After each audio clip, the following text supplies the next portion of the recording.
Hi everyone, Mike White here. Welcome to this week's vlog post. In this business, and you've been around long enough, sometimes it can be amazing to see how mainstream media or the pundits or the quote unquote experts in the financial markets seem to be surprised by actual results. The people who go out there and pontificate about what things mean and how they work and project the future, um, it seems to grow every day with social media, um, all the different, I mean, even posts like mine, all the different podcasts that are out there, all the different impressions. You can find both sides of every argument as well as somebody in between.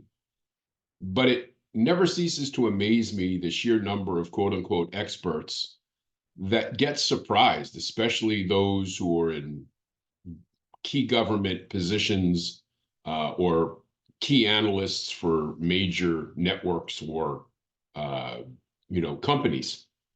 And so I had to take a look at a lot of the things that I saw this week, and I just wanted to share them with you because for many, and they tell me, oh well, how do you, I'm not an expert, and this expert said that, and that expert said this, and whatever. And to be honest with you, I used to say the same thing many years ago. I'd look up to people who supposedly knew what they were talking about, or would make statements or whatever, and I say, well, they must know what they're talking about.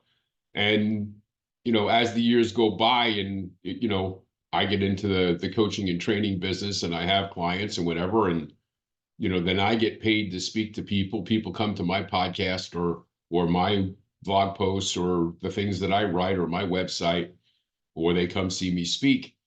And then all of a sudden I'm the expert, and sometimes even I'm surprised. And so it's important that you know that you've got to search your information from a number of different places. Be aware of when certain things are going to happen that may impact our markets, because the surprise, well, yesterday the Fed didn't cut interest rates. They didn't raise interest rates, but they didn't cut interest rates. And some people seem to be surprised. Inflation is still an issue. Inflation hasn't gone away. In fact, in some readings over the last few months, and inflation has gotten a little stronger. It's not been coming down the way that they, quote unquote, experts had predicted. And so inflation is still an issue. And then some people are surprised. It's like, I can't believe we're still talking about inflation.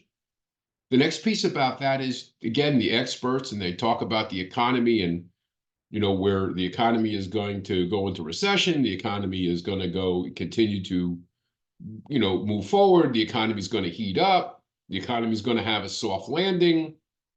All of these things are out there. And now you start hearing a word that we haven't heard in a while called stagflation.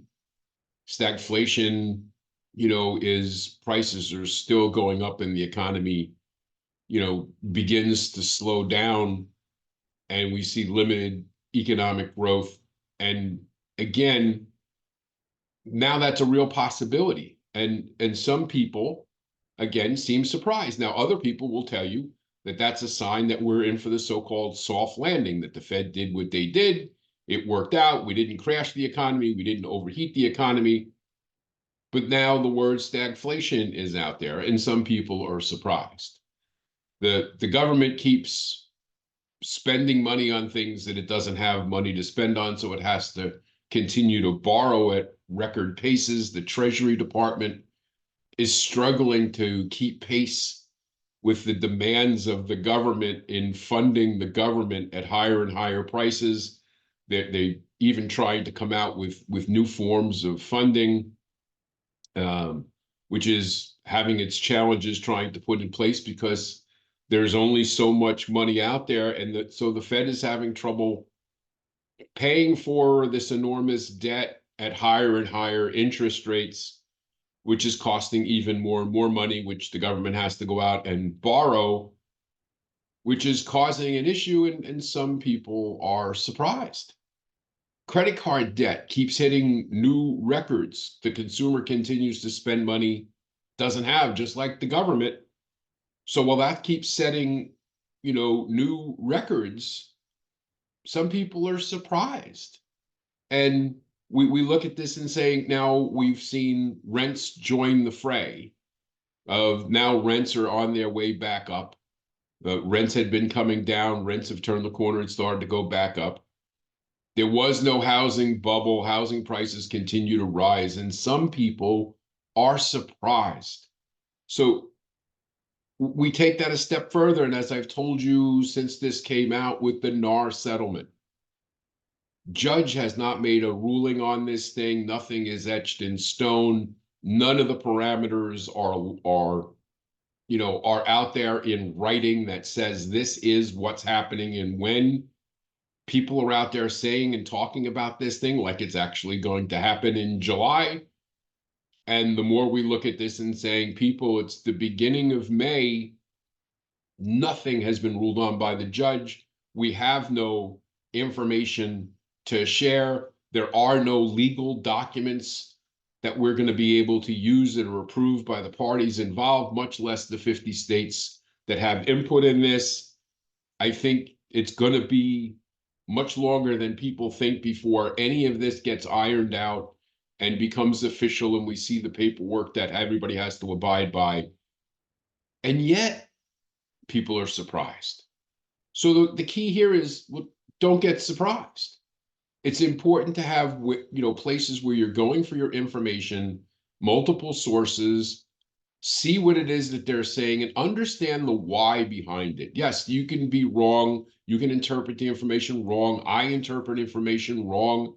It happens. You can't do this all the time and be perfect. Let's be honest. If we were, I'd be a bond trader and you'd never see a video. Okay. I'd be sitting there. If I knew for sure what was going to happen, I'd either be long in the market, shorting the market, whatever the case may be. And I wouldn't have to do any of these things nor talk to anybody about what I was doing. Okay. The reality of it is put yourself in a position not to be surprised. At least have all perceivable outcomes in the range of possibilities so that you're not surprised. Now, again, more information is coming out today with initial and continuing jobless claims. Friday morning, we're going to get the April jobs report. The problem we have is, the jobs report has been, almost to the point where it's unbelievable in its content and the adjustments that have to get made month in, quarter in, and year out about how wrong these numbers are when they come out. But yet they still move the market because it is what we have. It is what the Fed looks at. So keep that in mind. I want to close today, and I don't ordinarily do this. You know that I am not a big bandwagon type of guy, but I really have to go out there and make special mention and take a minute to congratulate one of my clients, Megan Cloud of San Antonio, Texas, for being recognized by the Scotsman's Guide as the overall number 41 ranked female loan officer in the country when it comes to dollar volume, and number 15 in the country when it comes to the numbers of units closed.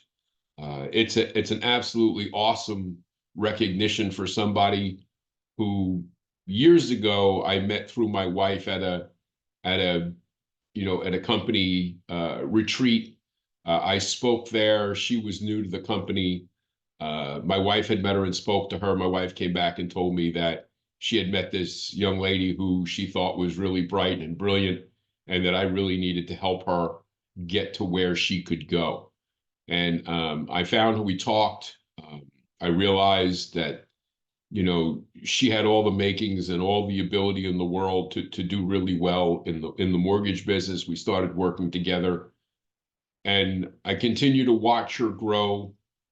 I continue to watch her break records.